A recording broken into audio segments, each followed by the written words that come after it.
Hello दोस्तों, स्वागत है आप सभी का आपके अपने एजुकेशनल चैनल एसएन गुरुकुल पर। दोस्तों, आप सभी बेताब हैं 7वें चरण शिक्षक बहाली हेतु होने वाले बीपीएससी शिक्षक भर्ती परीक्षा के लिए जो ऑनलाइन आवेदन हो रहे हैं उसे यथाशीघ्र रजिस्ट्रेशन करने और फॉर्म फिलअप करने के लिए।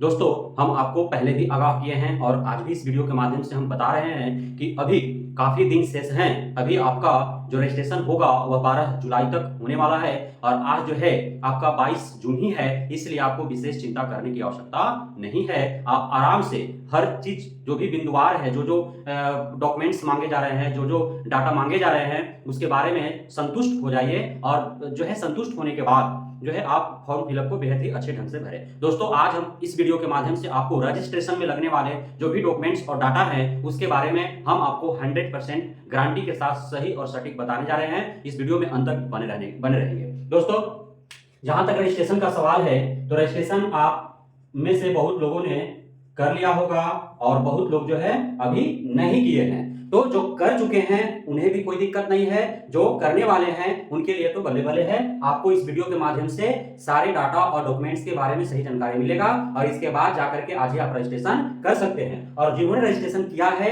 यदि आप इस वीडियो के अंत तक आपको यदि पता चलता है कि कहीं पे आपने त्रुटि किया है, गलती किया है, तो अभी जो है अपडेट हो गया है, उसमें आप जो है जाकर के लॉग इन करके और उसमें जो है आप अपना डाटा को जो है अपडेट कर सकते हैं, एडिट कर सकते हैं जहां भी आपने गलती किया होगा। चाहे आप डॉक्यूमेंट्स गलत अपलोड कर दिए होंगे या फिर कोई डाटा आपने गलत दे दिया होगा तो आप उसे जाकर के अपडेट कर सकते हैं। अभी जब तक आपने पेमेंट नहीं किया है तब तक जो है कोई इश्यू नहीं है। और यदि पेमेंट कर भी दिया है पूरा फॉर्म फिलअप करने के बाद और आपको लगता है कि किसी प्रकार का कोई त्रुटि हुआ है तो भी कोई दिक्कत नहीं है। आप लॉग इन करके पूरा जो है आप रद्द कर सकते हैं। उसका कैंसिलेशन करने के बाद आपका पेमेंट रिफंड नहीं होगा और दोबारा से जो है आप रजिस्ट्रेशन कीजिए, सेम ईमेल आईडी, सेम आधार कार्ड, सेम मोबाइल नंबर से, और जो भी आपका सही सही डाटा और डॉक्यूमेंट्स है वो डालिए। उसके बाद जो है पुनः आप फॉर्म फिलअप करने के बाद पेमेंट कर सकते हैं। उसके बाद जो है आपका सही सही जो है डाटा डॉक्यूमेंट्स अपलोड वाला जो है उसके आधार पर आपका एडमिट कार्ड आएंगे और एग्जाम होंगे, क्योंकि आपने पूर्व वाला जो है कैंसिल कर दिया है। बस यही है कि आपका खर्चा 2 गुना हो जाएगा, है ना। तो हर समस्या का समाधान है,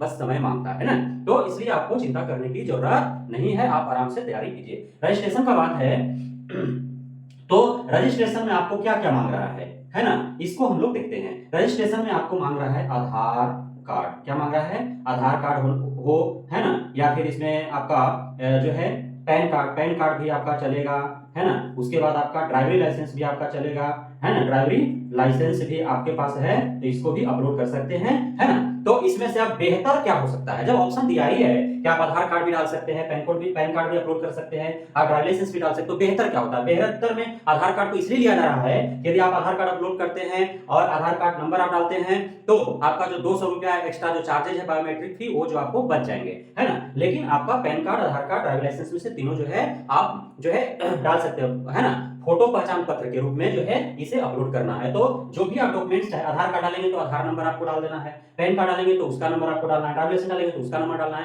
ये आपको जो है ये आपको इसके प्रति जो है आपको सचेत रहना है कि जो भी डॉक्यूमेंट्स आप अपलोड करेंगे उसी डॉक्यूमेंट्स का नंबर और इशू डेट आपको डालना है। ऐसा नहीं है कि जो है आप डॉक्यूमेंट्स नंबर डाल दिए मार्कशीट का, इशू डेट मार्कशीट का, अपलोड कर दिए सर्टिफिकेट, ऐसा गलती नहीं करना है। जो डॉक्यूमेंट्स नंबर है ना और जो आप इशू डेट जिस डॉक्यूमेंट्स का डालेंगे उसी डॉक्यूमेंट्स को अपलोड करना है, ये आपको ध्यान में रखना है। तो ये आपका हो गया। उसके बाद जो है आपको आवासीय अपलोड करना है। क्या करना है? आवासीय अपलोड करना है। तो आवासीय का जहां तक सवाल है तो आवासीय तो प्रत्येक लोगों को चाहिए, क्योंकि साफ साफ जो है नोटिफिकेशन में दिया हुआ है, आपका नियमावली में भी दिया हुआ है कि जो बिहार के अस्थायी निवासी होंगे वही जो है बिहार के शिक्षक भर्ती में शामिल हो पाएंगे। इसलिए आप जिस भी जाति का हो, जिस भी कैटेगरी का हो, आपको आवासीय हर हाल में आवश्यक है। बिहार का अस्थायी प्रमाण पत्र आपको आवश्यक है। उसके बाद आपको यदि आरक्षण आप लेना चाहते हैं, है ना, यदि आप आरक्षण कोटि में आते हैं और आप आरक्षण लेना चाहते हैं तो आपको जाति प्रमाण पत्र होना चाहिए, क्योंकि आप जिस कैटेगरी से अप्लाई करेंगे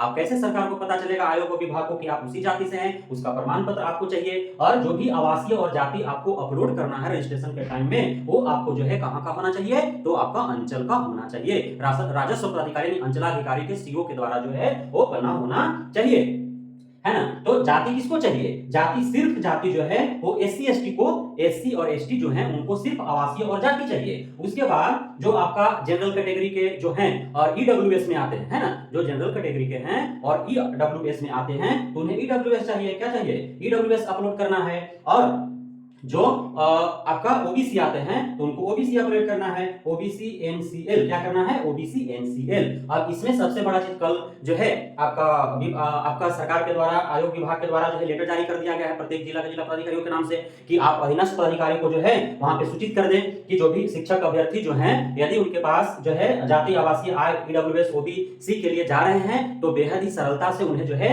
इशू कर दिया जाए, किसी प्रकार से लफड़ाबाजी नहीं होना चाहिए। साथ ही जाति आवासीय आय जो है पहले क्या होता था कि ओबीसी आपको एनसीएल बनाना है तो जाति आवासीय आय पहले अप्लाई कीजिए 10 दिन में बनेगा, उसके बाद आप ओबीसी एनसीएल अप्लाई कीजिए वो 21 दिन में बनेगा, लेकिन ऐसा आपको नहीं होगा।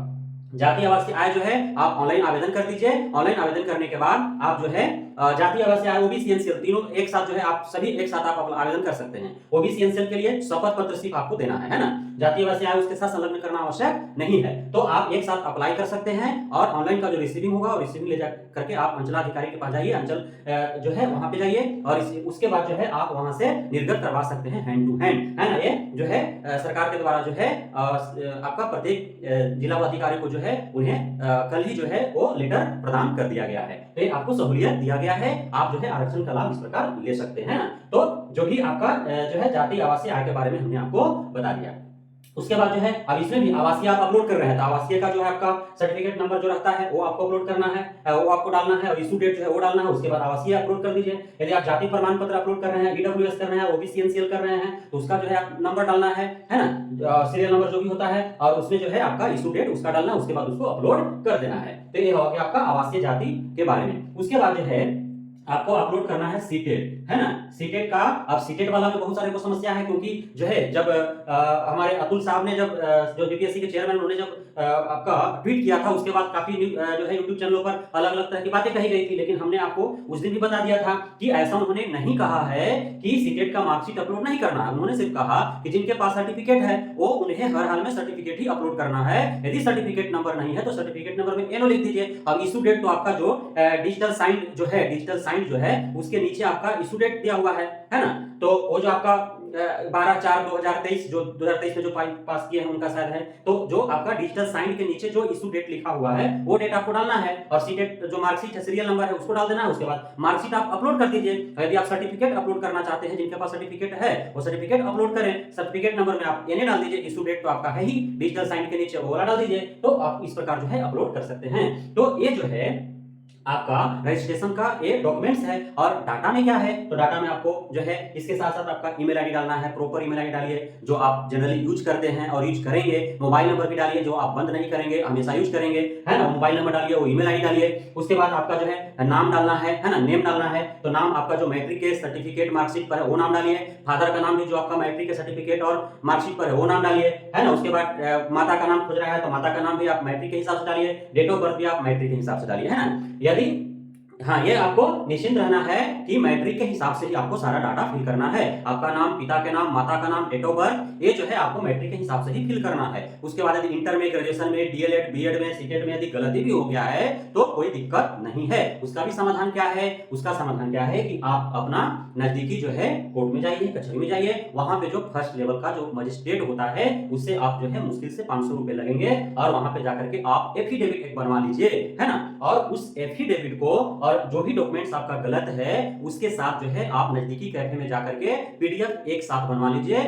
जितना आपको ये सपोर्ट है ना, जितना केबी का सपोर्ट ले रहा है उतना केबी में आप पीडीएफ बनवा लीजिए और उसे जो है आप वहां पे अपलोड कर दीजिए। एकदम सिंपल सी है ना। तो हर समस्या का समाधान है, बस घबराना नहीं है। एकदम आराम से जो है आपको सारी चीजों की बेहतर जानकारी लेकर के, सही और सटीक जानकारी लेकर के आपको जो है रजिस्ट्रेशन कर लेना है। तो हम अभी आपको सिर्फ यही कहेंगे कि आज आप रजिस्ट्रेशन कर लीजिए, है ना। इसके बावजूद भी रजिस्ट्रेशन में आपको कहीं से कोई समस्या का सामना करना पड़ रहा है तो आप जो है इस वीडियो के नीचे कमेंट बॉक्स में लिखें, हम आपको जो है समस्या का समाधान करने का भरपूर प्रयास करेंगे। उसके बाद फॉर्म फिलअप का जहां तक सवाल है तो उसमें जो भी डाटा मांगे जा रहे हैं, डॉक्यूमेंट्स मांगे जा रहे हैं, उसके बारे में भी एक सेपरेट वीडियो हमारे द्वारा आपको दिया जाएगा। उसके बाद आप फॉर्म फिलअप कर लीजिएगा तो जो है समस्या का सामना नहीं करना है, समाधान हर समस्या का है। आपको निश्चिंत होकर के तैयारी करना है। अभी आवेदन करने का समय है ना। अभी आवेदन करने का 20 दिन समय है, आप आराम से आवेदन कर सकते हैं। आवेदन करने में कितना देर लगेगा, 20 मिनट, 25 मिनट और 20 दिन टाइम है। 20 मिनट का खेल, 20 दिन का समय, क्यों चिंता करना, है ना। तो आप आराम से रहें। तो बहुत बहुत धन्यवाद। फिर मिलते हैं अगले वीडियो में इससे भी बेहतर जानकारी के साथ। आप लगे रहिए तैयारी में, है ना। पूरे